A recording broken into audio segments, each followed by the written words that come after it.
বিশ্ব র্যাঙ্কিংয়ে বাংলাদেশের বিশ্ববিদ্যালয়গুলোর অবস্থান নিয়ে হতাশা প্রকাশ করেছেন প্রধানমন্ত্রী তারেক রহমান। তিনি বলেছেন, দুঃখজনক হলেও একবিংশ শতাব্দীতে শিক্ষা, গবেষণা ও জ্ঞানের উৎকর্ষ অর্জনের ক্ষেত্রে বিশ্বখ্যাত বিশ্ববিদ্যালয়ের র্যাঙ্কিংয়ে দেশের বিশ্ববিদ্যালয়গুলোর অবস্থান এখনও প্রত্যাশিত উচ্চতায় পৌঁছাতে পারেনি।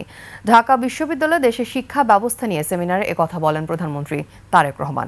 শিক্ষা কারিকুলামকে ঢেলে সাজিয়ে বৈশ্বিক প্রতিযোগিতায় টিকে থাকার উপযোগী করে গড়ে তোলা হবে বলে জানান প্রধানমন্ত্রী।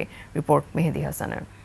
ঈদ আসবে, সাথে ক্যাশব্যাকও আসবে। নিজের বা প্রিয়জনের জন্য কেনাকাটায় এবারও নগদ পেমেন্টে পাচ্ছেন দারুণ ক্যাশব্যাক। তাই যাই কিনুন, পেমেন্ট করুন নগদে। বাংলাদেশে উচ্চশিক্ষার রূপান্তর শীর্ষক এই সেমিনারের আয়োজন করে বিশ্ববিদ্যালয় মঞ্জুরি কমিশন। সেমিনারে বক্তারা দেশের উচ্চশিক্ষার ক্ষেত্রে সীমাবদ্ধতার বিভিন্ন দিক তুলে ধরেন। আমাদের উচ্চশিক্ষা ব্যবস্থা সম্প্রসারিত হয়েছে মান উন্নয়ন ছাড়াই। বিশ্ববিদ্যালয়ের সংখ্যা বেড়েছে, শিক্ষার্থীর সংখ্যা বেড়েছে, কিন্তু শিক্ষার মান বাড়েনি।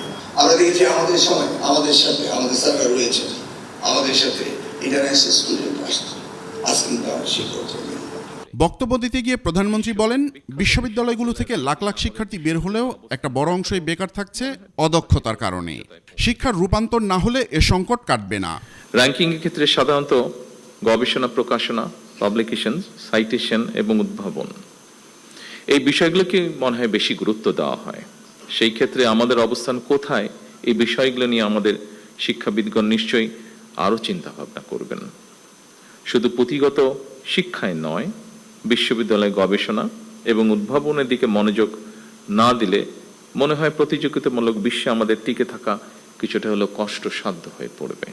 একদম স্কুল পর্যায় থেকে শিক্ষা কারিকুলাম ঢেলে সাজানো হবে বলে জানান প্রধানমন্ত্রী।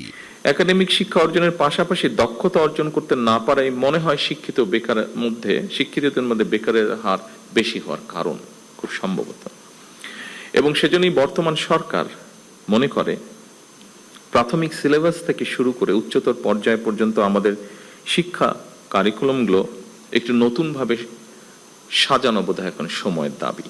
কর্মদক্ষতা অর্জনে শিক্ষা প্রতিষ্ঠানগুলোর সাথে শিল্পের সংযোগ ঘটানোর কথাও বলেন সরকার প্রধান। প্রাথমিকভাবে বিভাগীয় শহরগুলোতে অবস্থিত বিশ্ববিদ্যালয়ের সঙ্গে স্থানীয় শিক্ষা ও ব্যবসা প্রতিষ্ঠানের সম্পর্ক স্থাপন করার এই কার্যক্রম শুরু করার উদ্যোগ সরকার নিচ্ছে। চতুর্থ শিল্প বিপ্লবের উপযোগী জ্ঞান ও মেধাভিত্তিক সমাজ গড়ে না তুলতে পারলে জাতি পিছিয়ে যাবে বলেও মন্তব্য করেন প্রধানমন্ত্রী। ইনোভেটিভ আইডিয়া দিয়ে তারা যার যার ক্ষেত্রে বিশ্ব শাসন করছে। মেহেদী হাসান, 21 টেলিভিশন, ঢাকা।